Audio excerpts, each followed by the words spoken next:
So my first question is, uh, as we sit here 45 minutes after our scheduled start time, tell I'm me late to everything always. tell me how the typical Oxidant practice goes. Like, walk me through it.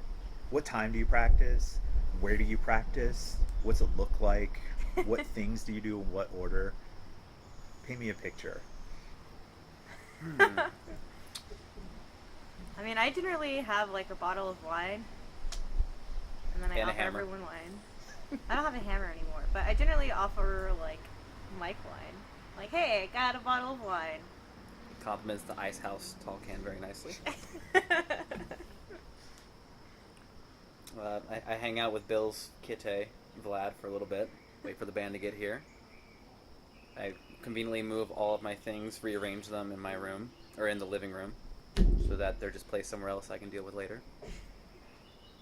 So you guys practice in the living room in your place? Yeah, so remember when No Love played Yeah. the Occidente show?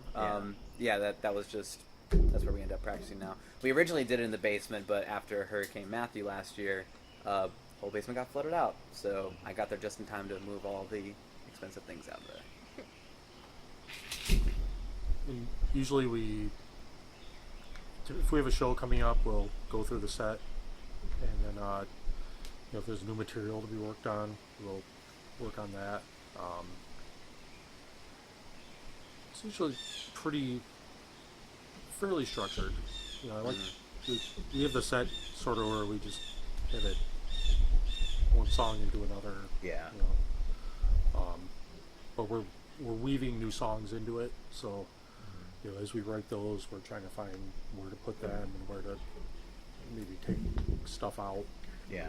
I would imagine with really short songs, you've got to like spend some time thinking about like how they function in a set list, Right. right? Yeah. I think. And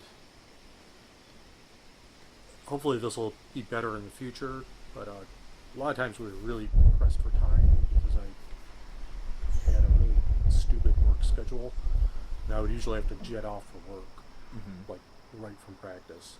So we get there and we just do what we had to do, and I'd be out the door. Which in a way is very complimentary of the band and our setup and our sound. Yeah. I mean, we made it work, but I'm going to have a bit more of a buffer now, so we can We're a power violence band out of necessity. we can spend more time, because I'd really like to have more new material, because these are songs that go back well over a year now. Yeah. Most of them. So, Yeah. I'd like to kind of expand our set if we could. So you guys are like all business basically. Like you get there, run through the set, work on new stuff. And... I don't know. I think we've had like a September like band practice hiatus, so I'd say we're no business right now, but Yeah. we'll be getting back to business soon. Yeah. It's sort of weird to play two shows on one day and not really have much practice before then, but I feel like halfway through that first show we started to gain our steam back up. Oh, is that the hopscotch day? Yeah. Where it's like 2 in one day. Yeah, after the third stick went flying, I finally got down to business. No, once you guys locked in, you were on point that day for sure. Yeah. Yeah, I feel like we killed it when we were in Richmond. The Richmond show was a ton of fun. Yeah, that was awesome. It was with Rain Dogs, who Michael Kent. Yeah. That's his Mikey. new band Was up it there. Nosebleed too? And yeah, we played with Nosebleed, and they were great. Loved them. They were really good. Super good band. All right. Do y'all want to tell me kind of the origin story? So like how the band start, like sort of what order did people come into the fold? How did it sort of like get from being nothing to being this? Go ahead. Well, I was talking to Will about this the other night, and I had heard about the To the Front Music Alliance. Oh right. Because I'm a relatively recent transplant to Raleigh and didn't know anybody, and I was new to town, shy, and wanted to do something. So I went to the first meeting, and wound up meeting another person named Will who had similar interests.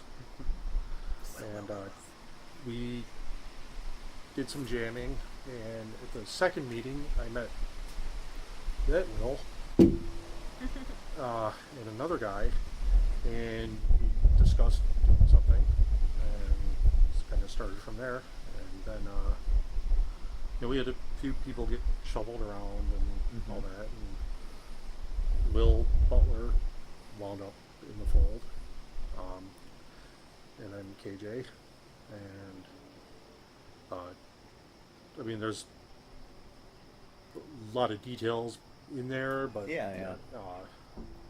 but that's the basic structure, and that's when things really, like, I felt meshed into something cohesive, and where there was definitely a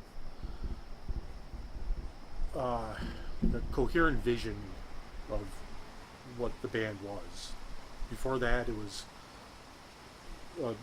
Will and I writing songs. We practiced those songs diligently, and we stuck with it, regardless of what else was happening. There were many a practice of just you and me. Yeah, exactly. So, were you guys like, I think a lot of people think of Will as like the power violence guy. Was that something that was baked in before he joined, or did that change the dynamic? No, the other Will that I met at the first meeting,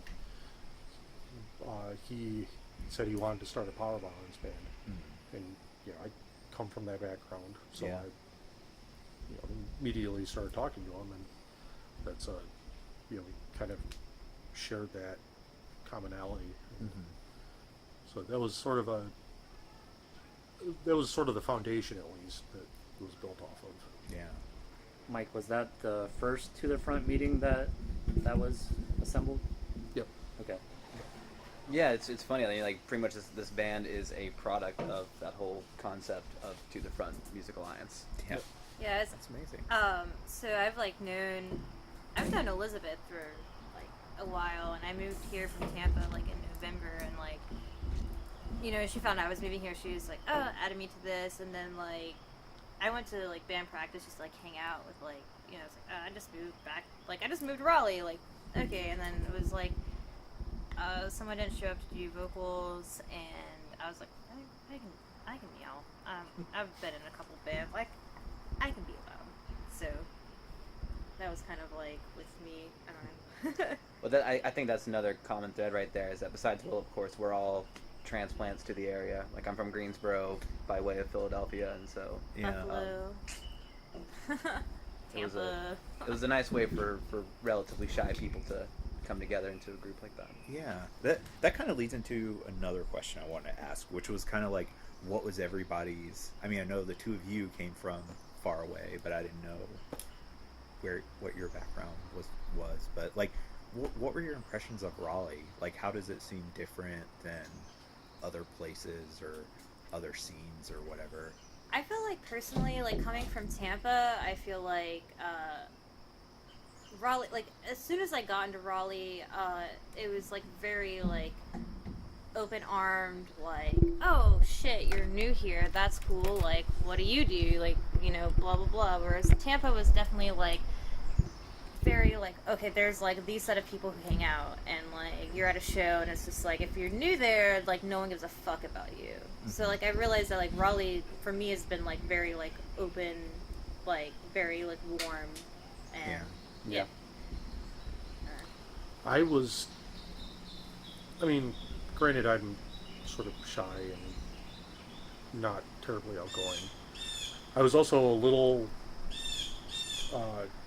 hesitant because I'm quite a bit older than a lot of people I have met, and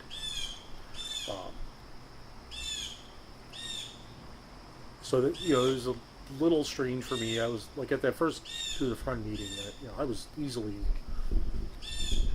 20 years older than. Yeah, I think they were making a concerted effort to reach out to younger people, right? At least that's what I got from Elizabeth. Not that you weren't welcome or anything, but I remember they kind of pitched it oh, we want to see bands of high school kids forming, because they those are the people who kind of need the nudge or whatever. But, Right. Yeah. Yeah. I'm 46 years old. Yeah. So, and then, and then there's not a lot of people my age that do this kind of thing. But I'm not into the stuff that my quote unquote peers are into. Right. So, it's always been the way that I've found my way into social interaction was through music. Yeah. I'm not into sports or cars or hunting or Yeah. stuff like that. So Yeah. I love all of those things. Michael, why do you hate freedom? That's Yeah, like and or liberty. It's America, dude. Come on, Jesus. yeah. So but I will say they at those meetings they made a very concerted effort to talk to me and engage me and Yeah. bring me into the fold. So that definitely helped. I felt really good coming out of it. Yeah. It wasn't like I went into it and it was just like, oh, that was a waste of time and Yeah. why do I bother? I actually skipped I still feel kind of bad about this. I skipped like a family vacation to like South Carolina specifically to go to that meeting, thinking like, oh well, this is my big chance to like meet a bunch of people, and thankfully that paid off. So What do you guys think about like our local scene? I think it's I guess the phrase that comes to mind is like small but passionate. Like Yeah. in terms of like I'm lucky enough to have a kind of foot in punk and foot in metal, and while like quantity wise it might not be like a huge amount of people, everybody's doing something. Everyone's trying to find a way to get involved, whether it's taking pictures or being in bands. It's just a lot of it's very concentrated in this area, which I really appreciate. Yeah. I also really like it's really diverse too. Like there's like I don't know, like a bunch of people are playing a bunch of different type of music. Like you're saying, like you in Suppress the Fire, or like with us, or then like there's like No Love, and like it's all like really diverse like music genres, like in a sense. But it's cool that like it's all very like, hey, cool, like we're supporting each other. Like this is like Yeah. I don't know. It's very diverse and really fucking cool that it's really diverse and everyone's really supportive of each other. Yeah. I feel like the bands often too like don't sort of seem as pitched down the middle as sort of how they're coming at a genre or whatever. Yeah. For a lot of those reasons, like, I think that like I definitely hear like a lot of other things in your music besides like just Oh, for power sure. violence. Yeah. Like you're sort of pitched a little bit wider. Yeah. Because though I don't know why, but I assume at least part of it is like knowing that other people are going to listen to you.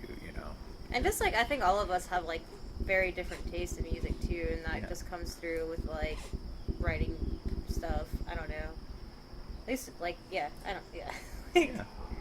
That makes sense. And it's fun to see other bands who they might not have that many things in common with us in terms of music, but they're equally excited about the scene and doing shows with us in the bunker or something. I saw the SX Mirror on their tape did like a little shout out to the bunker. I'm just like, oh Yeah. The bunker is definitely like the best thing to happen to Raleigh in a long time. Oh yeah, for sure. For sure. Yeah.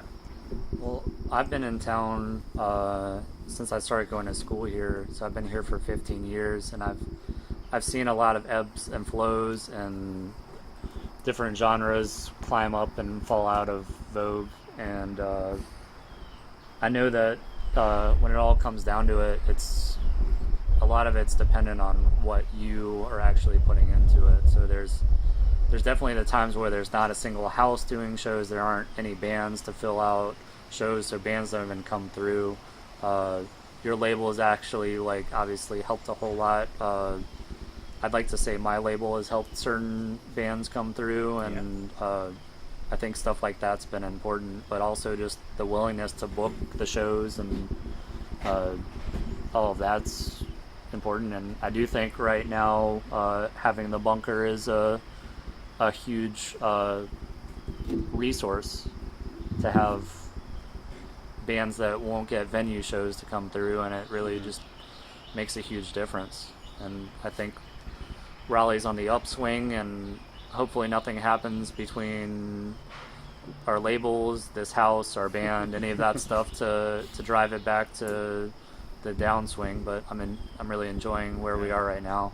Yeah, it does seem like, I've been here for just about the exact same amount of time. I think I moved here in 2002. And it definitely seems like there's like eras that are defined by kind of a chief curator or whatever. There's like the Ira years, Oh, he God. kind of like put his Ira stamp on the VHS years. scene for a little while, and like the scene was kind of defined by his tastes in a way, and like now it seems like everybody booking at the Bunker has like, I think shaped the way that having- we see ourselves. Go ahead, yeah. I think having a house to have shows at is like really important in any scene. Like, those are always the best shows. Like, they're always all ages, so it's like cool. Like, it's you're not spending $6 on a drink, or if you don't want to drink, like, you're not in like a bar environment or like in a venue environment. So I think like any scene that has like a house to go to that has shows is like really fucking important. Yeah. Like, that's always like anytime. Like, even living in Tampa, I've like realized that like anytime there's like 3 or 4 houses that are having shows, like the scene is like fucking bumping. Yeah. Like, it's like lit as Yeah. fuck. Like, I think having a house space is like definitely the most important thing in a scene. It seems like people develop like more intimate connections in that kind of environment. Yeah, for Because sure. like every time I go there, without fail, I have like at least one really good conversation with somebody. Like usually more. And I don't think you could really say the same thing about like a bar show. Yeah. No. Like, or even like hanging out at the store. Like people kind of come in and buy their stuff and leave. Yeah. But yeah, people are there to chill and Exactly. actually become friends. Yeah, And maybe. like be like, oh cool, you like this band, or like you're here to see this. Me too. What's your name? Instead of like, I'm just at this fucking bar and Right. Like bar culture in itself can be pretty alienating to people. Yeah. So having a fucking place sucks. where Like thumbs down. Like Right. thumbs down on Yeah, bar I culture. hate bars. I'd be happy if I never played another one, right. for sure. Well, the other great thing They about do Raleigh make is it's not so big that it's divided. Like Yeah. like you were saying, like it's you have to play the shows with this other genre, and it's Right, like right. you can't just form your clique and then start to just be like, well, I hate all the people that are into this genre, and I like that. Like I like Yeah, I like everyone goes to like everything for the most part. I feel like when we played that show with the Muslims, like the Muslims was Oh, yeah. like totally outside of power violence genre, but they were so tight. They were fucking awesome and really good, and it was just like cool, awesome. And then like I don't know, like I like the diversity a lot of Raleigh for sure.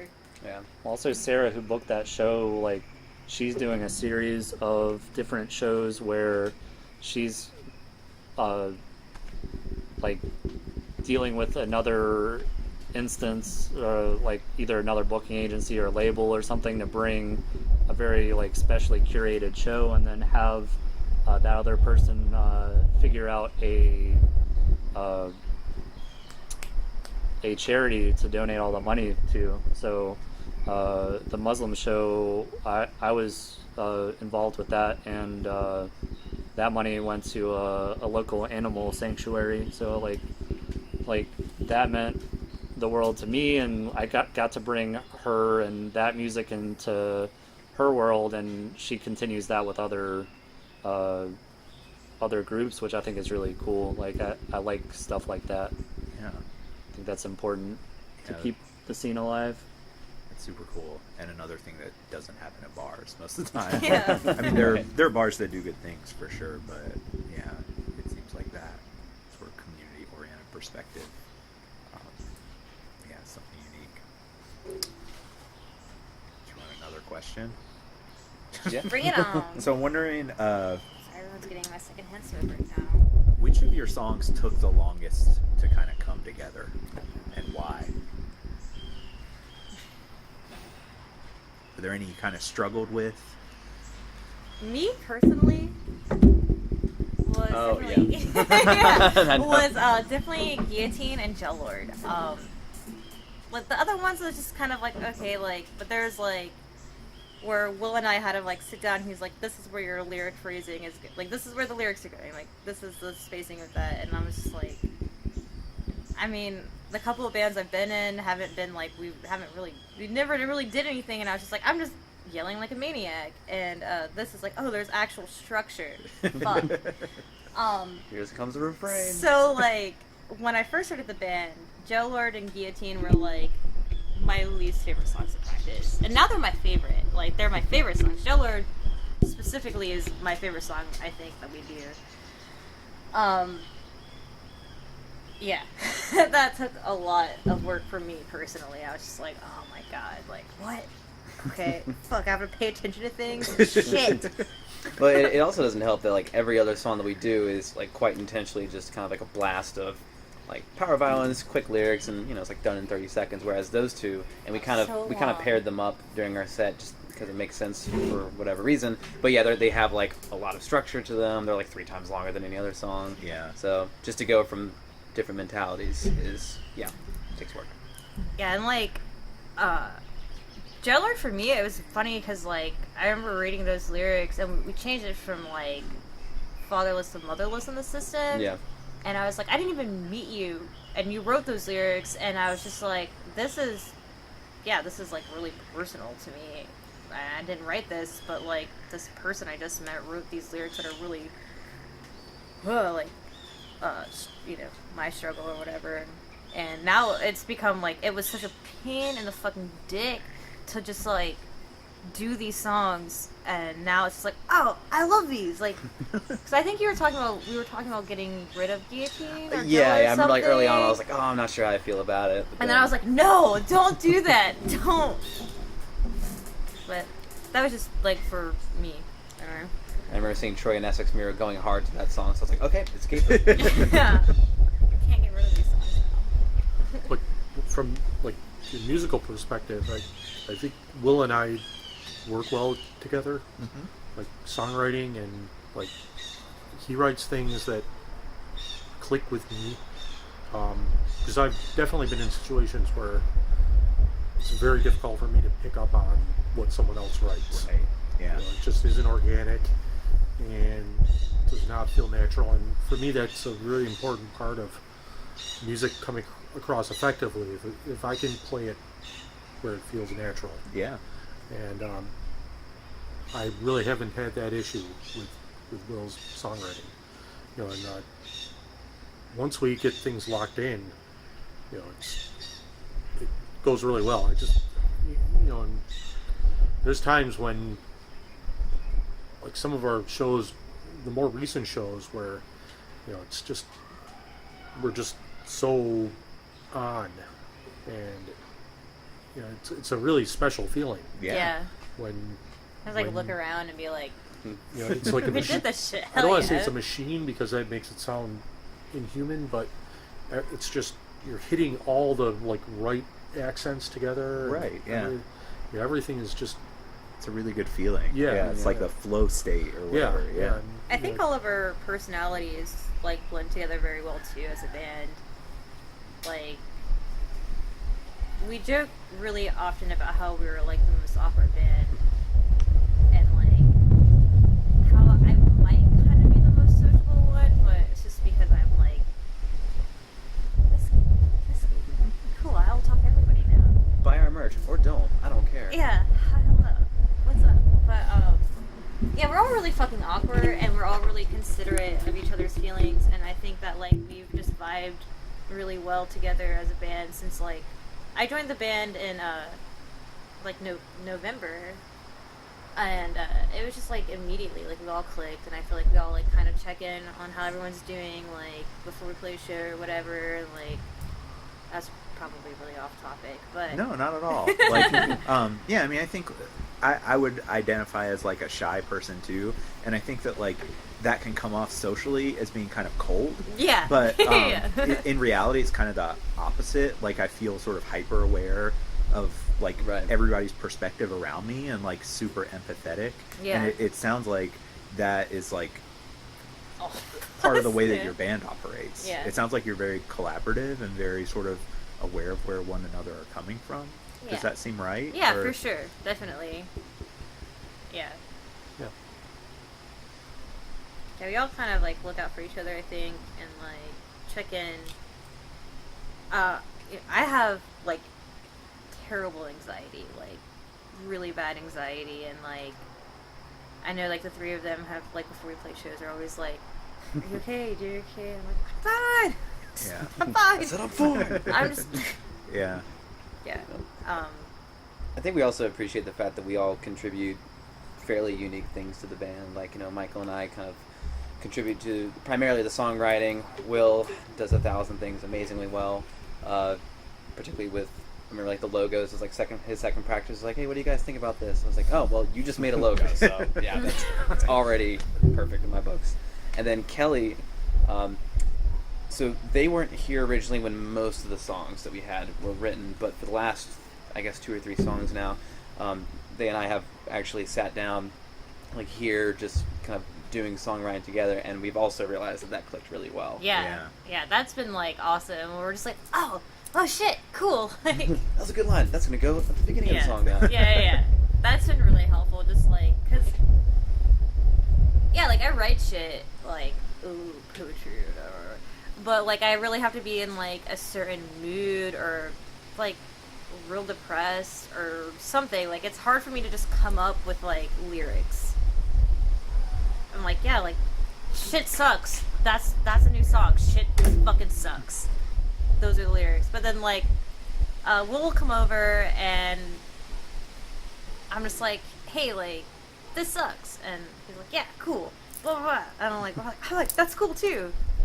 Awesome. We my favorite song that we did was so far, or not, like that we wrote together was Statue Demolition Society, the one with like, or no, Punk Fuck Boys. Yeah. There was like an incident that happened in May where we played in Greensboro and some fucking bro, like, I don't know, like, I tried to make an effort to be like, hey, women, queer people should be in the front. Like, fuck off. This dude was drunk and, I don't know, maybe he was like offended or something. He like threw me to the ground, kicked me in the ribs a few times, and he got fucked up. And Like while you were playing? no, it was like when this other band was playing, but it was a show that we played, and it was like I think maybe the next band or something.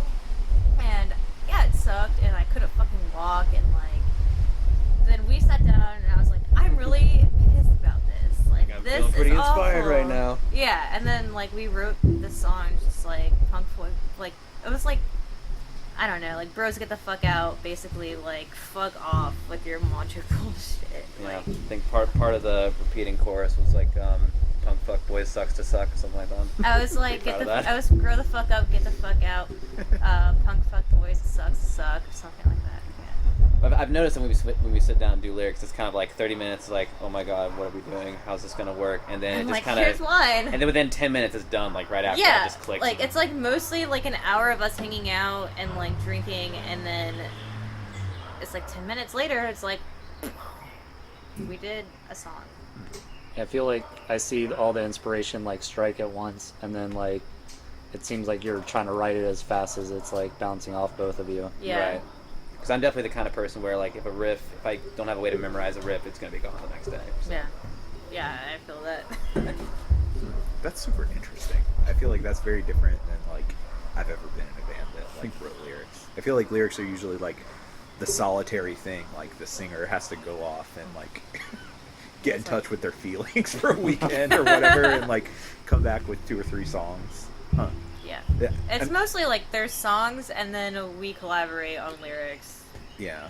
That's there, and then we're like, oh, okay, I guess we're doing this now. Cool. That kind of makes me think of another question I had, which was like, when you guys play, like, it seems very like cathartic, you know, like,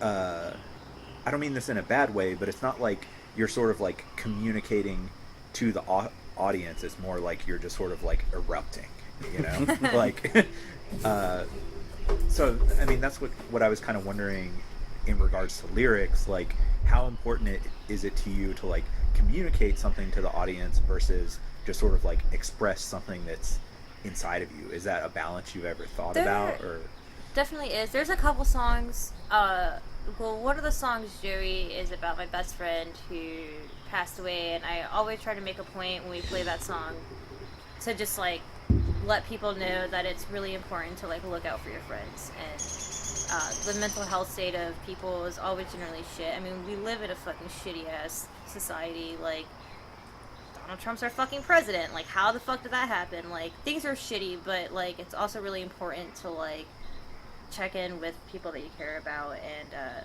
so I wrote Joey actually like when we were recording, and they just passed away, and I was having a really hard time with it because I couldn't go back to Tallahassee.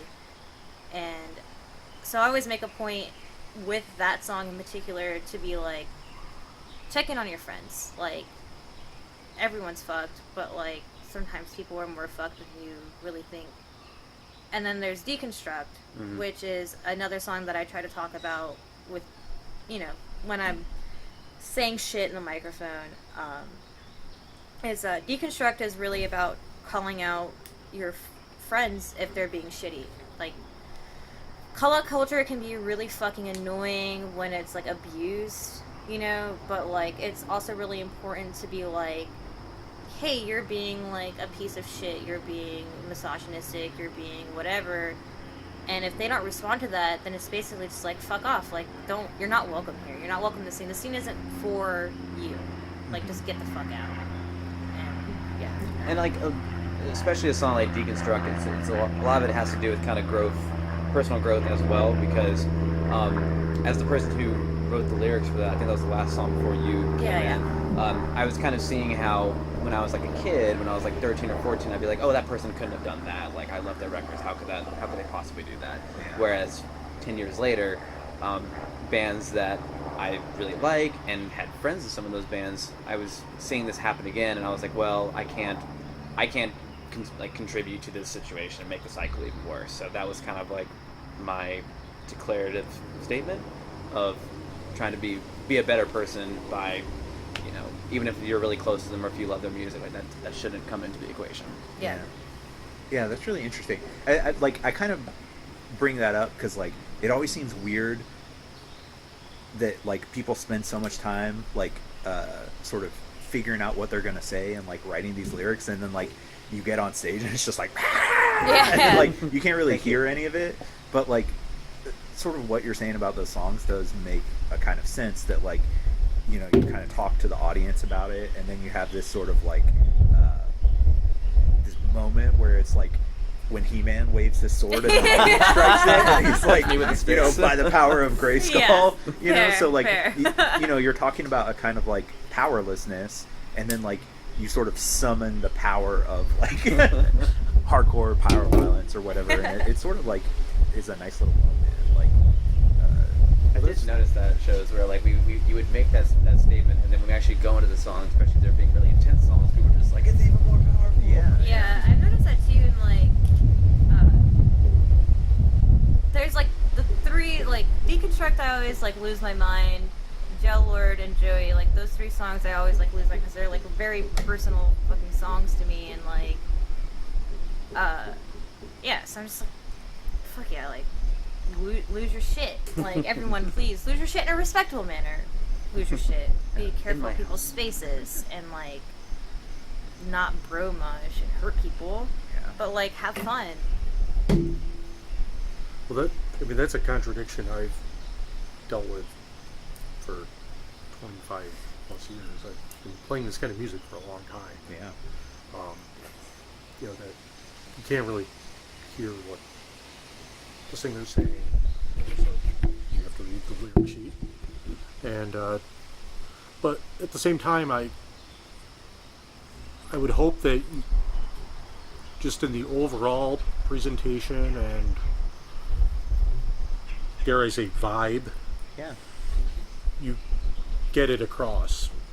You know, I've always wanted my bands to have intelligent lyrics that, you know, put across ideas and not I think brutal music can have pretty bad lyrics, Yeah. and so Haymaker. and I've always that's always been something I've wanted in whatever situation I was involved in, and hopefully the listener is tuned in enough to kind of take in the totality of everything, you know, and if they're just the casual listener that just wants brutality and Loud, like yelly yeah, things. then okay, that's fine. But I would hope that that there's at least a segment of the listeners that will kind of get the big picture and Yeah. understand at least where we're coming from. Yeah. So that's important to me. I'd rather. I think that comes across. Like when I think of Oxidant, I think of like a kind of I don't know. I don't think of like a dumb hardcore band, you know. Like, Good. Yeah. Good. Yeah. Thank you. Fuck. it's not what you're putting out into the world. That'd be a great like sticker on a CD or something. Not a dumb band. Yeah. I don't know. Some bands are into that. Like, you know, dumb hardcore is a thing. You know? Yeah. Some people like sort of swimming in their idiocy or whatever. I think so. This is the first band I've been in since I was 16 that lasted a year. So this is a different experience as an adult. But I think what you're talking about, like the catharsis, like I think each one of us needs this band in our own ways. Yeah. And like I've been real lax at this, but it reminds me of like why I play pickup soccer. Like organized sports in general, like people go and watch them, but generally it's for the players. So like I feel like we all use the band as a positive thing for all of us. Like it's a creative output, a way to be social among each other, and like also with people that like similar music. And like, I mean, obviously playing punk, you can get the catharsis of it being like a shitty week or a shitty month or shitty year, and that's how I really view a lot of it. Like we get up on stage and we perform for other people, but like I think a lot of it is us living in our own heads, being awkward and feeling better after playing. Also, like on that note too, with like being a person who's, you know, queer and like non-binary, I think it's like really important for me to like feel like, yo, like punk has catered to cis-white men for a really long fucking time. And for me personally, like I want more women and I want more queer people, more non-binary people, whatever, up in the front to be like, this is for fucking us too. Like this is for us. Like we've come a long way and we've fought, and like even at, you know, that show that happened in Greensboro, like it was like, yeah, like I literally was like whatever for like my space in punk. Like I've been going to punk shows since I was 15, and it has always been a point for me when I see my lady friend, trans people or queer people, non-binary, whatever, like to be like, this is for you too. Like have fun. And I think now I'm like in a position in this band to like, when people that like, you know, are in that spectrum want to be in the front and they feel like, I don't know, like they can't be. I'm like, hey, no, like this is for you. This is for fucking you too. Like, and that's always been like a really important thing to me. And that's like, I don't know. I just get really emotional about like that, because it's my whole existence in like punk scenes has just been like dudes everywhere, and like seeing girls, non-binary people or whatever, like in the back, like wanting to have fun but feeling intimidated. I'm like, no, you, like this is your space too. Like just yeah. Yeah. question? Yeah. We did No Love interview once where Osamu, someone would start going off track and he'd just scream, "Next question!" Yeah. Stop people. You need to bring your hammer for the next interview. So, like Will mentioned, you guys have been a band for a year. You have a record now. So, like, I feel like you're probably, I would imagine, like, at a stage where you're kind of, like, changing your focus from, like, sort of your, like, local, you're a band who plays shows universe to, like, looking at something wider, you know? Like, you're putting out this record that's going to travel the country and the world, you know? And I was just wondering if you could kind of tell me about, if you think about that focus at all, like, what sort of do you feel a connection with, like, a national or an international punk or hardcore or power violence scene, and how's that kind of, like, mesh with how you see yourselves fitting in a local context? Does that make sense at all? Well, I will say that it's obviously with all the contacts that Will has developed over the years, he'll occasionally send us through the Facebook group chat like a screenshot of someone from like no comment being like, "Oh my god, this is fucking tight," and all that. And so even for me, where like I'll admit that I'm fairly ignorant to a lot of kind of like, you know, 90s power violence and all that, it's just really cool to see you being kind of validated in that sense, where for me, like, this was my first project that was anything remotely similar to this. Yeah. So it's been really cool to have people from California or Florida be like, "This is an awesome project," or whatever. Yeah, like, for me, being from Florida, I'm definitely all about, like, Florida homies being like, "This is sick," blah, blah, blah. Like, I really like Tallahassee, and they do a really cool fest there that, like, for me personally, I'm like, we should play this. Let's go to Florida. Let's play Florida. But, yeah. Yeah. Is that something you guys think about? Like, I feel like both of you, having more history, you probably think about how things would be, like, received by people outside. Like, you're not just making music for, like, the kids to mosh at the shows, right? Or are you? No. No. Yeah, I mean, I feel that there's an obligation as a band to get your thing out there.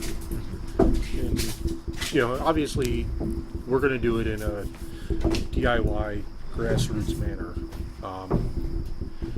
So, I mean, I've fallen into the trap in the past of just thinking that anything that wasn't creative that a band was doing was not legitimate. Mm-hmm. Like, so shows were a waste of time, essentially. Because you know what's going to happen. Yeah. It's kind of a ritual. Yeah. Yeah.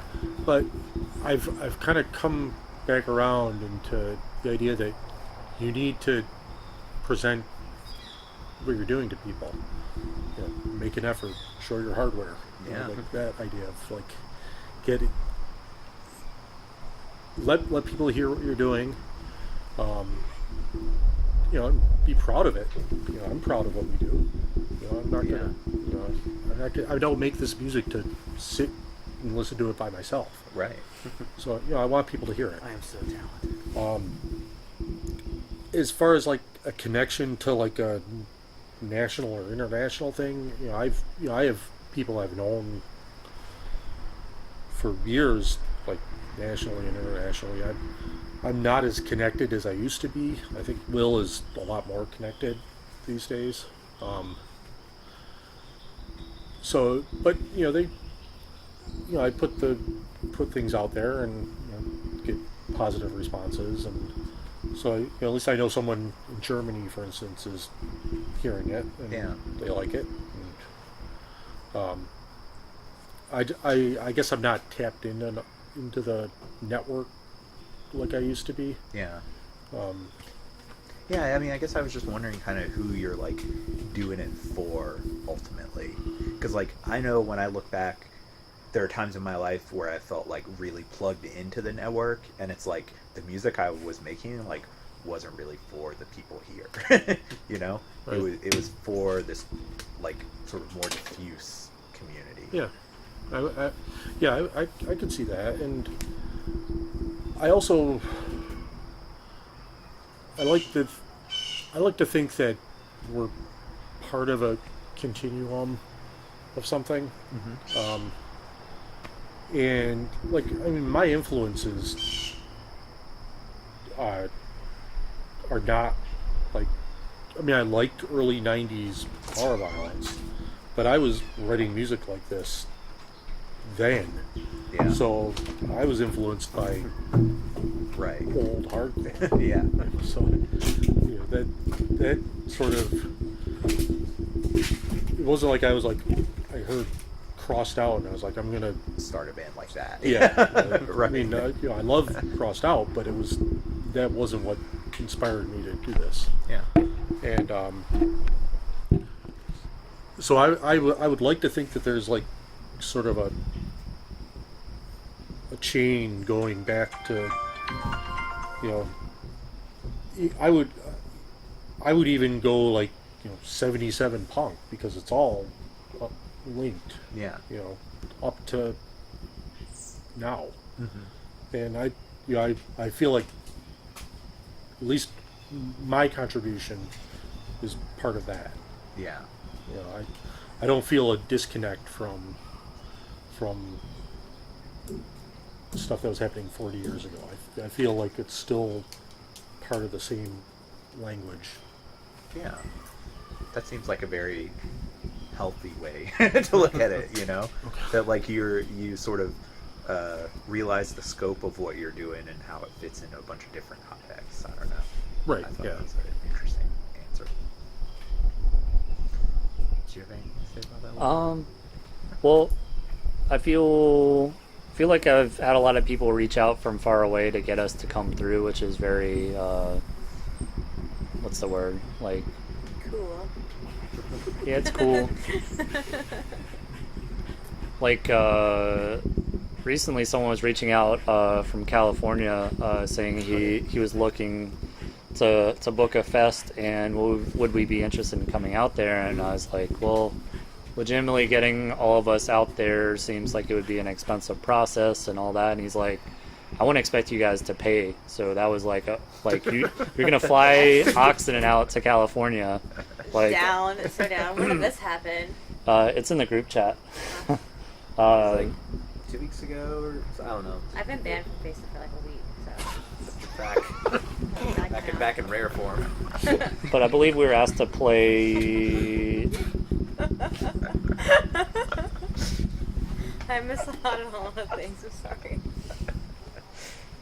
We're asked to play maybe Philly for like a queer like bookstores benefit or something like that. Excuse me. Fuck. Yeah, but like just the thought that we're like looping into, I think the California one was also supposed to be a female/queer fest, so that's way on the right path. I just feel like honored that people are thinking of us that way, because like to me, like if I was a casual music listener, I wouldn't know us or know why we might be important, but obviously there's people across the country and internationally that have their ear to the ground and find some interest in us. And like I've done my label for a while, and Mike's been in some important bands, and all of us here have our own stories that would make people interested, but I feel like the music part of it speaks for itself, and I think that's good that people are hearing the same stuff that we're hearing. And like I feel like being far away and asking someone to come this far is an obligation to them, and that means that we as a band are important to them, and I really appreciate it. Yeah, I didn't even know that happened. That's like a That's tight. awesome. Are we doing that? Are we going to California? I said, Should I say pause? Pause? Are we doing this? I think I said yes, but this would be early 2018, and it was very unplanned. Cool. Down. So down. Unpause. I don't know. Do you guys think you'll ever do an LP? I'd like And- to. Yeah, Yeah, I I would ask too. because I feel like power violence as a genre sort of has a complicated relationship with LPs. Like, I feel like I can't think of it when I think of like the classics of the genre. It's like 7 inches, you know. So I guess like built into that question is sort of where you're going. How would a LP look different than a 7 inch? Like, where are you gonna go? Sound samples. That's what I'm thinking. Yeah, well, like, Stretch them out really far. Yeah. It's like. My take on it is well, there's a couple different aspects. I think for this kind of music, like the 7 inch is very suited for multiple quick blasts. Yeah. I just think it's a really nice format and works well. I think an LP gives you a chance to, say we come up with a song that's a little longer or something that's, I'm not going to say slow, but like, something where we're playing around with different things. Yeah. That gives us a little more space to do that. And a lot of it, I think, is as long as you just pay attention to your craft and your songwriting, and you're not just trying to like crank out a bunch of songs to fill it. Yeah. That I think that's what kills it for me. Yeah. I think if you pay attention and you're taking each song on its own and working hard on it and making it stand on its own, and then also you're diligent about how you sequence it, yeah. so it flows well, then I think it's certainly a viable thing. I've heard that for a long time of bands are just like, it's just gonna be a bunch of 30-second songs, and it's just no one's gonna care. But I think if you put the time and effort and thought into it, I think it can hold up, as a legitimate LP. Yeah. I think that's maybe it goes back to Michael and our mutual obsession of all things Husker Du, but like we are really into like where the song should be positioned across the album, and I tend to like when I start to write something, I like, for instance, the last song, Deconstruct. As soon as I had the riff, I'm like, that's the closer for the album or whatever, Yeah. and so we do that. I love every how single that's set that we yeah. do. It's good. It's a really good closer. Yeah, and like it's like Michael said, I think Power Violence has a really bad rep of just having albums that it's like 30 songs. There's no rhyme or reason to any of it. But I mean, we were able to have a good structure on just a 7 inch. So if we're able to keep that formula for something larger, then I don't think any of us are opposed to that. Yeah. So it's not really something you started thinking about consciously. I've thought about it. Yeah. I Yeah. haven't. Sorry, y'all. Yeah, I mean that's how my mind works. I project into the future, like where I want things to go. It doesn't always go that way, but my perfect vision would be next maybe we do a couple splits or something, and just to kind of disseminate our stuff that way. Mm-hmm. But then an LP I think would be a nice project. I also like the idea too with like because there's like a couple songs we have that are in like this type of genre are slower songs. Like Guillotine is slower, Jellard is slower, Deconstruct is slower. Like there's always like that little bit of intro, and like I like having like not it just being like brrr, done. Like I like having like a heavy fucking flow of shit, and then being brrr, and then a heavy flow, and then done. It's kind of like going back to what you were saying about like the anticipation before you go into a song Yeah. or something, Yeah. and then actually going Yeah. guns blazing. I love that. I think it's like super cool, and that's kind of like like deconstruct, like when we first started practicing, I was like, this is so sick. I love this. I'm gonna punch another hole in the wall. Well, I remember the thing that was on the Sorry State website about the Running for Cover demo LP, where it said these are like hardcore songs played really fast, as opposed to Yeah. like fastcore Or power violin. grindcore, which seems like a really... Danger zone. I was legit like, where is it gonna land? I didn't even see that. Did that just fall out of the tree? Yeah. Yeah, Hell yeah. brutal. At least didn't land in your coffee. Oh, it's done, so we're good. So I mean, that's like where my songwriting comes from, and I think Williams is sort of informed by that as well. So I think there's plenty of early hardcore LPs that hold up just Certainly. as well Yeah. today. Yeah. And I take that influence and just speed it up. Yeah. So Yeah. I mean, that's exactly what I was wondering about, if, I guess all these questions are sort of related in a way, like, are you or are you not a power violence band? What's a power violence LP look like, and how do you bounce what you do off of that sort of like platonic form of what it is or whatever? I Sounds don't know. like an existential fucking crisis. That's the way my brain works. Is this a power violence band? I don't know. Is it? All my questions. What does are that like mean? that. What is that? I don't know. Well, you and me doing labels know that, like, bands when they're starting to hit and they're getting hot, and like it's especially me with dealing with bands with shorter songs, is you really want to push the bands that are doing the great stuff to do the LP while they've got all the steam, while they're writing their best material. Yeah.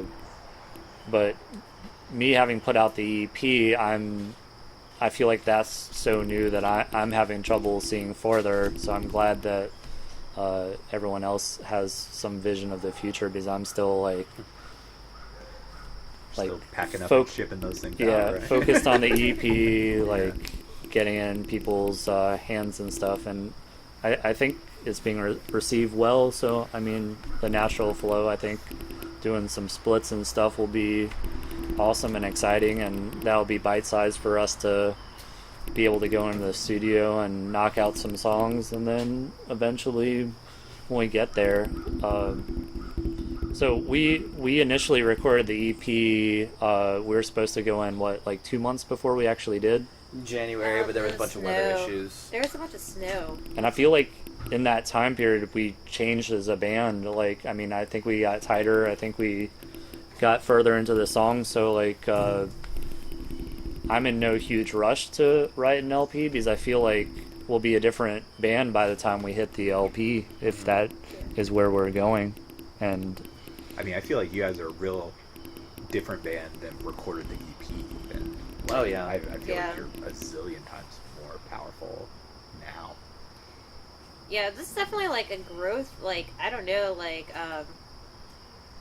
when we recorded that, it was still like that was like us in like a good time, and then for me, I just like got more comfortable with like, okay, I'm doing this is what I'm doing. Cool. I don't know, like. Looks like that's freaking you out right now. A little bit. I like got like this. I was like, but yeah, like I think I can't talk anymore. I got stressed out and lost my train of thought. In your head now. Well, there's definitely like more of an identity with the band, and like a couple of the songs, and it's nice that they're so varied. But like Jail Lord and Third Crack are very, very different songs in a sense. Just because at that point I was just writing things that, actually one of the songs goes back almost 3 years at this point. Before I had any band, I was just doing it for the sake of doing something with my time. But it's nice to know that those songs are recorded, and we can not put them to rest, but they are documented. But now we can have a certain focus going into the next album. Yeah. I mean, I feel like whenever I start a band, it's like the first few songs are like, oh, we can do this. Yeah. You have kind of like a thing that's going to be the thing for that band. We like, function. yeah. And then like once that's sort of a comfortable process, you're like, okay, now what do we do with this? Like, can we widen the scope of the formula or mess with it? Like, yeah. All right. How many? I could do this all day. How many of these do you want to do? I got a lot of questions. Sadly, I will actually have to leave in a couple of minutes because I have to go to Motorco and work. Crowbar. I'm about to get dad rocked in the face tonight. Be safe. Lots of. All right. Maybe we'll have one final question. I'll give you your choice. One thing that kind of stuck out to me about you guys was that like there's like a ton of documentation. Like it seems like Will sort of like made sure like lots of your sets are videoed. There's like there's just like lots of data about Oxidant out there, and I just wanted to ask about that and sort of figure out like if that's important to you or if it's something you consciously did, if it affects you. That's one option. And feel free to answer stuff when I'm gone. Second option, I was going to ask about like sort of your connections in the scene. So like what bands do you feel a kinship with and why, either inside or outside of Raleigh? What's everybody's favorite band you've played with and why? And then I had sort of a cryptic possible question that's option 3. It's already our choice. Why would anybody want to listen to Oxidant in the first place? Why should people spend their valuable That sounds time like I like a. 3. listening to your I like music? 3. It sounds like a business interview. Like, Yeah. what is your work? What is your biggest flaw, and how did you overcome it? I like Why'd the you third know? one the best. Where do you see yourself in 5 years? Yeah. Why should we hire you at the bunker? How do y'all feel about number 3? Well, I can answer number 1 without you because I feel like that's mainly me. Right, that's Generally. your data. I do have something to add to that too. Shit. Okay, we can bench 1 for now. I'm fine with whichever else. Uh, I'm gonna go with 3. I like 3. No, we can do that. okay. Okay. You, I don't know. Yeah. So like, what do you add to the world? Like, why? Okay. I will go ahead and talk.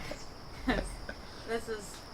Yeah, I think going back to like what I said before of like punk has catered to dudes like all the fucking time, and it's awesome seeing like that thing. Like like queer person, non-binary person being in the front, and like not even just saying with Oxidant, but like any bands. Like if I go to a show and see a female fronted or like a queer fronted band, then I'm immediately like, fuck yes. It's like, so like for me, that question is that like, I hate that fucking stupid thing. It's like cool, like this is for us too, and for me, like why should people listen to Oxidant is because like these people who identify as not dudes can feel welcome, for sure. Yeah. Good. That's And- probably a bad response, but No, not I was, at all. I was going to go off of that, saying that I actually kind of revel in some of the comments that we've gotten, like on YouTube or whatever, where like most of them are good, but then we'll get people who are just like, oh, like the vocals don't fit with the brutal sound or whatever. It should be more like a classic 90s. I'm like, no, it doesn't. Like we can do something completely different, and it's gonna sound fine. And I enjoy the fact that we're doing something that, if that critique means anything, it just means that we're, something refreshing in that sense. Yeah. I didn't even know we had YouTube comments. What? I get comments all the time on my other job, like, go back to Mexico. My mom's from West Virginia. What? What? I work at an immigrant rights nonprofit in my other job, and so a lot of the lyrics, or a lot of the work I do there does inform some of the lyrics we have. Yeah, like I don't know. For like, pause. I'm gonna say pause. Okay. There was this person. Remember that person who was like, "Is your vocalist reading the lyrics?" Like I was super new to the band, and like yes, I have a stack. I had like crumbled up lyrics that I would take to every show with me because I didn't know them until after we recorded. And I was like, I don't need lyrics anymore. I was like, hey everybody, I don't need lyrics. I know these. But there's someone comment on like me having lyrics. I'm like, fuck off.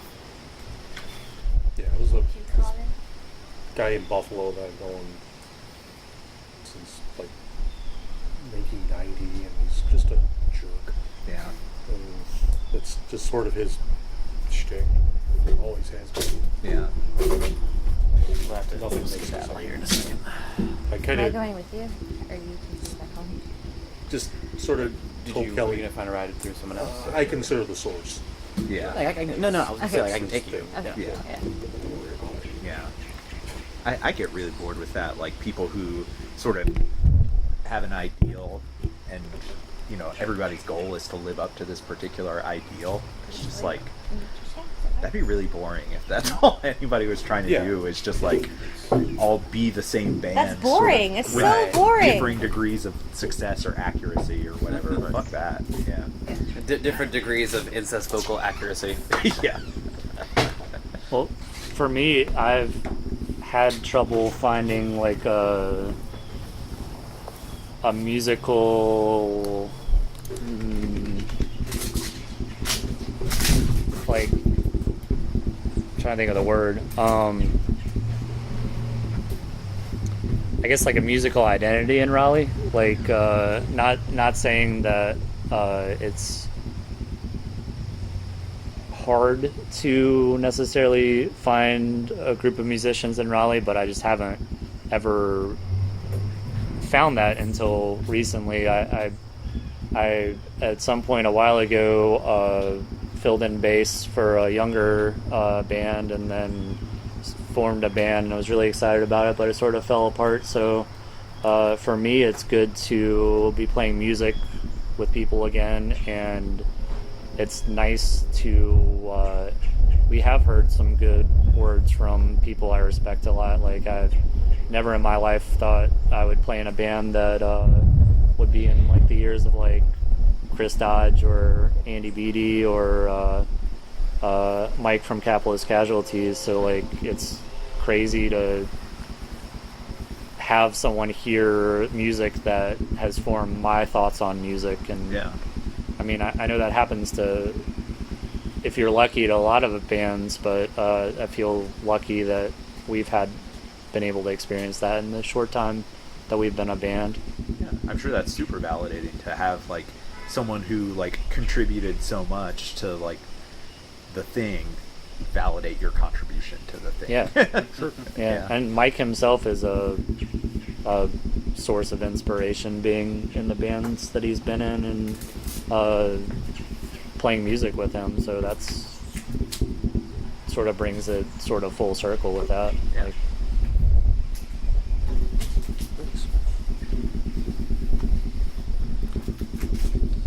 Well, once Kelly gets their stuff, I'm gonna have to go open up the venue for Crowbar. Yay, my life. let me click this to make sure this saves. Alright, Documentation. for me, like I said, this is the first band that I've been that's lasted a good jaunt, and I've seen a lot of growth in the band, but a lot of what I do with music, I see like not everyone can fit in that basement. There are people with disabilities that even if they're here and they love the music, they can't come out. There's a lot of different reasons that you can't be there. Yeah. Work obligations, etc. Most people, it's physical locations. They can't actually be at the show. And for me, like I grew up going to shows in Winston-Salem when I was like 16 and 17, and there's no proof of some of those shows. Yeah. I went to some bigger shows, and there's absolutely no videos of certain bands, like and it's crazy because I saw all the people with their camcorders and all that stuff. So I think the whole like mysterious guy hardcore thing is like it's a little bit like silly and funny, and like I guess it does add some mystery around a band, but like I'm not doing this band for publicity and to like make someone be like, wow, I really want to buy this because I don't quite understand it. Like, I feel like if you've bought the record, and even if you haven't bought the record, like, it's cool to like see the continuum that any band's on. And I put as much stuff on archive.org. I try to keep track of any pictures because, I mean, 10 years from now, this band's still going to be important to me because my band 17 years ago is still important to me. So I have this rare chance of living in the moment and being able to collect it, and I am the most capable of keeping record of my own band than anyone else. So it's cool. Like, it's still great to see us early on because it wasn't bad. Like, there's no bad points, and if it were, I would probably even just let it still exist online. Like, it is what it is. But I'm pretty proud of where we were and where we have come from. I think our first show was October 22nd, and it's October 1st today. Yeah. So we're hitting a year, and I'm happy with everything. So. Yeah. It sort of makes me think of what Mike was saying earlier about like people sort of like understanding things from like the whole package, like not just the songs or the record or somewhere. And like the way you describe it makes me think of like how like Crash Records had all the inserts and stuff, and how like they sort of like gave you enough stuff that you could just like get fully sucked into their world. Yep. And like the mysterious thing, it allows you to like project a whole lot onto it, which could, I guess, be good or bad depending on the situation. But like it, I don't know, that sort of richness of the context is that was an unexpected and really interesting answer. Well, like I brought this. I recently got this video camera to convert a bunch of footage that an old friend had of shows, and I brought that into the studio, just thinking like, hey, that's cool. Like, and I thought about it, and there are some like video clips of people going in the studio, but like I feel like that's very personal, and like I mean, we're recording something and everyone's hearing it. Like I don't see why I can't just pass that along to someone. I basically record it and I have it on a little disc or a download card to go along with the EP, and it sort of is my own experience of our recording, which is really cool to be like, hey, this is literally what I was looking at and what I was seeing, and it's do what you will with it, I guess. Like, it's just sort of in the world. It doesn't show much of me, which is fine, because I didn't hand off the camcorder, but I like that someone can see it. Yeah. But the documentation to me is important because Will and I were discussing this yesterday about like my academic training is as a historian, so I appreciate anytime anybody bothers to preserve things. Yes. And because when you're researching a thesis and you're dependent on these primary source materials, that thank God somebody bothered to do that. So I feel like from a cultural standpoint, and we're part of this culture of punk, that we're bothering to do that and document things. And this happened, and you can, if someone decides to write a book about 2017 hardcore in 20 years, they'll have something to look at. Yeah, that's really interesting. But like, I'm always like wary of documenting things because I feel like there's this other better version of me that's going to exist in a few weeks or a few months or whatever, and like let's hold off and like present that version to everybody. I mean, you know? I still cling to that idea, but Yeah. I am also realistic that Yeah. it's, things are going to kind of happen as they will. So. Right. Well, sometimes I record my friends' bands and they're just like, please don't post that whatsoever, or cut it after the third song, please. Yeah. And I'm pretty sure I posted videos of me playing in the wrong key, and Yeah. like, it's fine. It's honest. That's like the stuff I like try to find when I go on YouTube. It's like, or like, there's all these like books and stuff coming out about punk, and like my favorite ones are just like pictures of people hanging out, or Mhm. like they're not like the sort of like packaged and processed for the outside world Right. version. Did you ever, were you ever in the skate scene? Like, Yeah.